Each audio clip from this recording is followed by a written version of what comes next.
இந்த பதிவுல நம்ம என்ன பார்க்க போறோம் அப்படின்னா, ரத்தம். உடம்புல எனக்கு ரத்தமே இல்லைங்க அப்படின்னு சொல்ற ஒரு கண்டிஷன் எல்லாருக்குமே இருக்கு. ஸோ அதற்கு சித்த மருத்துவத்துல சித்தர்கள் நமக்கு என்ன ஒரு சொல்யூஷன், நேச்சுரலான சொல்யூஷன் என்ன குடுத்துருக்காங்க அப்படின்றத தெரிஞ்சுக்கலாம். உங்களுக்கு சித்த மருத்துவம் தொடர்பான மருத்துவ ஆலோசனைகள் தேவைப்பட்டா, ஸ்க்ரீன்ல இருக்கிற நம்பருக்கு கான்டாக்ட் பண்ணுங்க. பொதுவாகவே நம்ம உடல்ல ஹீமோகுளோபின் லெவல் குறைவாக இருக்கு அப்படின்னு சொன்னா, நெறைய சிம்ப்டம்ஸ் நமக்கு தெரிய ஆரம்பிக்கும். இந்த பெண்களுக்கு அதிகமா இருக்குங்க. அதுவும் டீனேஜ்ல இருக்கக்கூடிய நபர்கள் நெறைய பேருக்கு ஹீமோகுளோபின் லெவல் குறைவாக இருக்கும். இன்னொரு முக்கியமான விஷயம், நம்ம ட்ரீட்மெண்ட் குடுக்கக்கூடிய இந்த சிறுநீரக பிரச்சனை இருக்கு இல்லைங்களா? ஸோ அந்த கிட்னி ரிலேட்டட் ப்ராப்ளம்ஸ் இருக்கிறவங்களுக்கு ரொம்ப நம்ம கவனமா இருக்க வேண்டியது 2 விஷயம்னு அடிக்கடி சொல்லிக்கிட்டே இருக்கேன். அல்சர் இருந்தா உங்களுக்கு என்ன செய்யும்னா, வயிறு எரிச்சல். ரொம்ப வருஷமா இந்த அல்சர கண்டுக்காம அப்படியே விட்டுட்டீங்கன்னு வச்சுக்கோங்களேன். இந்த வயிறு எரிச்சலோட ஆசிட் செக்ரீஷன் அதிகமாக வயிறு பகுதியில நமக்கு என்ன ஆகும்னா, அல்சர் மாதிரி ஃபார்ம் ஆக ஆரம்பிச்சுரும்.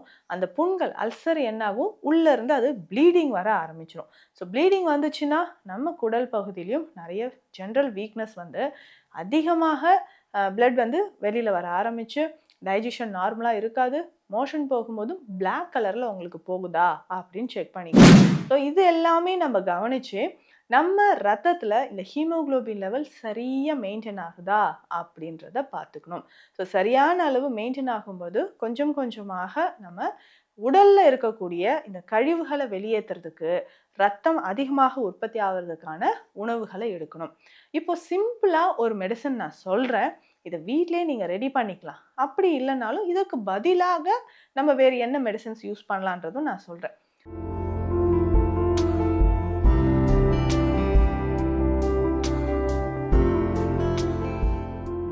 வணக்கம்.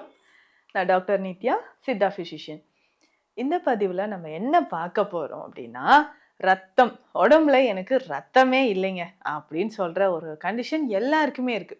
ஸோ அதற்கு சித்த மருத்துவத்துல சித்தர்கள் நமக்கு என்ன ஒரு சொல்யூஷன், நேச்சுரலான சொல்யூஷன் என்ன குடுத்துருக்காங்க அப்படின்றத தெரிஞ்சுக்கலாம். ஸோ உங்களுக்கு சித்த மருத்துவம் தொடர்பான மருத்துவ ஆலோசனைகள் தேவைப்பட்டா, ஸ்க்ரீன்ல இருக்கிற நம்பருக்கு கான்டாக்ட் பண்ணுங்க. பொதுவாகவே நம்ம உடல்ல ஹீமோகுளோபின் லெவல் குறைவாக இருக்கு அப்படின்னு சொன்னா, நெறைய சிம்ப்டம்ஸ் நமக்கு தெரிய ஆரம்பிக்கும். இந்த பெண்களுக்கு அதிகமா இருக்குங்க. அதுவும் டீனேஜ்ல இருக்கக்கூடிய நபர்கள் நெறைய பேருக்கு ஹீமோகுளோபின் லெவல் குறைவாக இருக்கும். இன்னொரு முக்கியமான விஷயம், நம்ம ட்ரீட்மெண்ட் குடுக்கக்கூடிய இந்த சிறுநீரக பிரச்சனை இருக்கு இல்லைங்களா? ஸோ அந்த கிட்னி ரிலேட்டட் ப்ராப்ளம்ஸ் இருக்கிறவங்களுக்கு ரொம்ப நம்ம கவனமா இருக்க வேண்டியது 2 விஷயம்னு அடிக்கடி சொல்லிக்கிட்டே இருப்பேன். ஒண்ணு, ஹீமோகுளோபின் லெவல் குறையக்கூடாது. இன்னொன்னு, பிளட் பிரஷர் இன்க்ரீஸ் ஆகாம பார்த்துக்கோங்க. இது 2மே கரெக்ட்டா இருந்துச்சுன்னா, சீக்கிரம் நம்ம சாப்பிடக்கூடிய மருந்துகள் நமக்கு நல்லாவே ரிசல்ட் கொடுக்கும் அப்படின்னு சொல்லுவேன். அப்ப அந்த மாரி சிறுநீரக பாதிப்பு இருக்கிறவங்களுக்கும் என்ன ஆகுதுன்னா, கிடுகிடுன்னு ஹீமோகுளோபின் லெவல் குறைய ஆரம்பிச்சுரும். ரொம்ப ரொம்ப கவனமாக இருக்க வேண்டியது ரொம்ப அவசியங்க. சரி, இதுக்கப்புறம் நம்ம என்ன ஃபாலோ பண்ணணும்? அ ஒரு சிலருக்கு இந்த சிம்ப்டம்ஸ் தெரியும். அதாவது பெண்கள் ஒரு சிலருக்கு மெனோபாஸ் டைம்ல அதிகமான ப்ளீடிங், எக்ஸஸ் ப்ளீடிங் இருக்குன்னு வச்சுக்கோங்களேன்.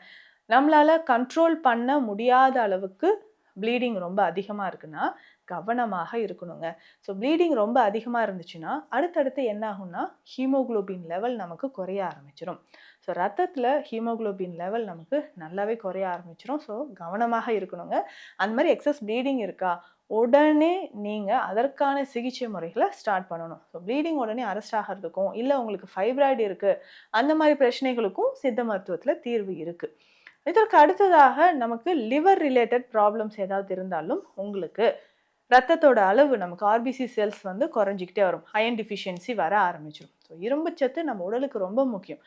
சருமம் பொலிவாக இருக்கிறதுக்கு, சரும பிரச்சனைகள் வராம இருக்கிறதுக்கு, தலைமுடி நல்ல ஆரோக்கியமாக இருக்கிறதுக்கு, இது எல்லாத்துக்குமே நமக்கு அயர்ன், இரும்பு சத்து ரொம்ப ரொம்ப முக்கியங்க. அத நீங்க கவனமா பார்த்துக்கோங்க. அதே மாதிரி தான் நம்ம உடல்ல அல்சர் சம்மந்தப்பட்ட பிரச்சனைகள் ஒரு சிலருக்கு இருக்கும்.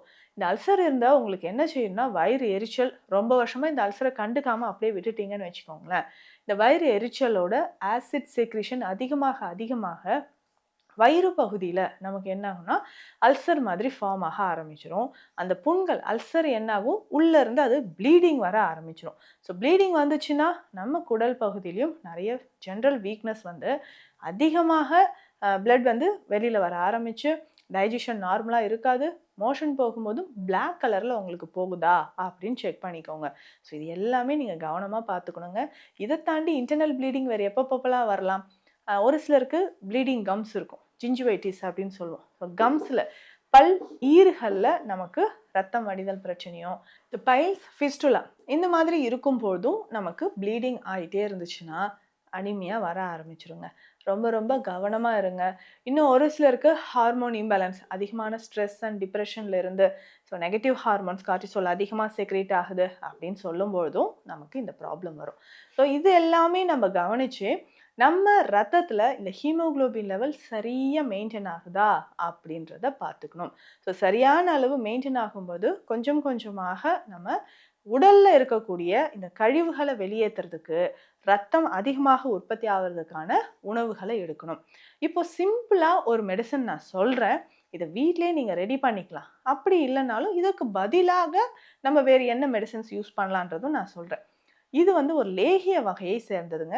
இந்த லேகியம் நீங்கள் எடுத்துக்கும் பொழுது நம்ம ரத்தம் அதிகமாக ஊற ஆரம்பிக்கும்.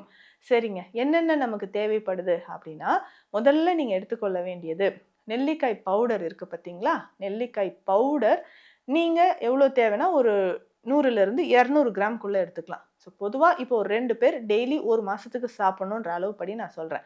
அப்போது 200 கிராம் நம்ம நெல்லிக்காய் பொடி எடுத்துக்கணும். 200 கிராம் கருவேப்பிலை பொடி எடுத்துக்கணும். 50 கிராம் வெள்ளை கரிசாலை பொடி, 50 கிராம் சீரகம் பொடி, 50 கிராம் ஏலக்காய் பொடி, 50 கிராம் வால் மிளகு இந்த பொடியும் எடுத்துக்கணும். 50 கிராம் மிளகு, 50 கிராம் சோம்பு. மொத்தம் இந்த எல்லா மூலிகையும் 8 மூலிகையும் நான் சொன்ன அளவுப்படி எடுத்துட்டு எல்லாமே நம்ம பவுடர் ஃபார்மில் எடுத்துக்கணும். ஸோ தனித்தனியாக பவுடர் பண்ணி ஜலிச்சு எடுத்து வச்சுக்கோங்க. இந்த ஃபைன் பவுடரை நம்ம என்ன பண்ண போகிறோம்னா லேகியமாக செய்கிறது. லேகியம் செய்கிறதுக்கு நமக்கே தெரியும், கருப்பட்டியோ இல்லை வெல்லமோ இல்லை நாட்டு சர்க்கரையோ நம்ம பாகு மாதிரி காய்ச்சிக்கிட்டே இருக்கணுங்க. ஸோ பாகு வந்த பிறகு அந்த வெள்ளைப்பாகில் இல்லை கருப்பட்டி பாகில் இந்த பவுடர் எல்லாமே ஒன்று சேர்த்து நம்ம அது நல்லா கலந்துட்டு நெய் விடணும். நெய் கொஞ்சம் கொஞ்சமாக இதில் சேர்த்துக்கிட்டே வாங்க. ஸோ இது லேகியம் நல்லா ஒட்டாமல் இந்த பவுடர் எல்லாமே அந்த சூட்டோடு சேர்த்து அந்த பாகில் நல்லா கலந்து நெய்யோடு சேர்த்து வரும்பொழுது நம்ம உடலுக்கு நிறைய பலன்களை நமக்கு தருதுன்னு சொல்லலாம். என்னென்ன பலன்கள் தருது அப்படின்னு பார்த்தோம்னா, அந்த ஒட்டாமல் வருது இல்லைங்களா, அதை எடுத்து வச்சுட்டு டெய்லி ஒரு ஸ்பூன் நீங்கள் சாப்பிட்டுக்கிட்டே வாங்களேன், உங்கள் உடலில் ஹீமோகுளோபின் லெவல் ஒரு 10 நாள்லேயே நல்ல டிஃப்ரென்ஸ் தெரியும். ஸோ காலையிலையோ இரவோ நீங்கள் இதை சாப்பிட்டுக்கலாம். அதே மாதிரி இந்த பேரிச்சம் பழம் இருக்குது பார்த்தீங்களா, அதுவும் உலர் திராட்சையும் எடுத்து வச்சுக்கோங்க. இந்த பேரிச்சம்பழம் உலர் திராட்சை ரெண்டுமே நம்ம என்ன பண்ணணும் அப்படின்னா, நல்லா தனித்தனியாக வேக வச்சு மசிச்சு நல்லா குழச்சி எடுத்துக்கோங்க. இதில் தண்ணி பதமே இருக்கக்கூடாது. ஸோ அந்த பேரிச்சம்பழமும் திராட்சையும் தனித்தனியாக வேக வச்சு தண்ணி இல்லாமல் மசிச்சு நல்லா பேஸ்ட் மாதிரி திக்காக எடுத்துக்கோங்க. எடுத்துக்கிட்டிங்களா? இதுலேயும் நம்ம என்ன பண்ண போகிறோம்னா, கொஞ்சமாக தேன் விட்டு வெள்ளை பாகு விட்டு நல்லா அடுப்புலேயே வச்சு மிக்ஸ் பண்ணிக்கிட்டே வரணும். அந்த ஈரப்பதம் எல்லாமே போயிடும். ஸோ இது நல்லா அந்த வெள்ளைப்பாகோடு மிக்ஸ் ஆகிட்டு நமக்கு ஒரு ஜாம் மாதிரி ஒரு கன்சிஸ்டன்சிக்கு வருங்க. இதையுமே கிட்ஸுக்கு கொடுக்கலாம். ப்ரெக்னென்சி லேடிஸ் நீங்கள் எடுத்துக்கலாம். வயதானவர்களுக்கு இரும்புச்சத்து ரொம்ப குறையுதா, எடுத்துக்கலாம். ஸோ ஹாஸ்டலில் இருக்கீங்க அப்படின்னா இதையும் நீங்கள் எடுத்துகிட்டு போகலாம். ஸோ ரெகுலராக இதை பயன்படுத்திக்கிட்டே வரணும். இது செய்யறதுக்கு எனக்கு நேரம் இல்லை அப்படின்னு வருத்தப்பட்டீங்கன்னா, கரிசாலை லேகியம் அப்படின்னு சித்த மருத்துவத்தில் இருக்குங்க. கரிசாலை லேகியம்னு கேட்டாலே உங்களுக்கு கிடைக்கும். ஸோ இது டெய்லி ஒரு ஸ்பூன் பயன்படுத்திக்கோங்க. மாதுளை மணப்பாகு அப்படின்ற ஒரு மெடிசன் இருக்கும், இதுவும் நீங்கள் பயன்படுத்திக்கலாம். ஸோ இது எல்லாமே நீங்கள் டைரெக்டாக சித்தா மெடிக்கல் ஷாப்லேருந்து வாங்கிட்டு தினம்தோறும் எடுத்துகிட்டு வாங்களேன், உங்களுக்கு பிளட் ஹீமோகுளோபின் லெவல் நல்லா இன்க்ரீஸ் ஆகுது நீங்களே பார்க்கலாம். ஸோ இந்த பதிவு உங்களுக்கு யூஸ்ஃபுல்லாக இருக்கும்னு நினைக்கிறேன். மீண்டும் அடுத்த பதிவில் சந்திக்கலாம். நன்றி.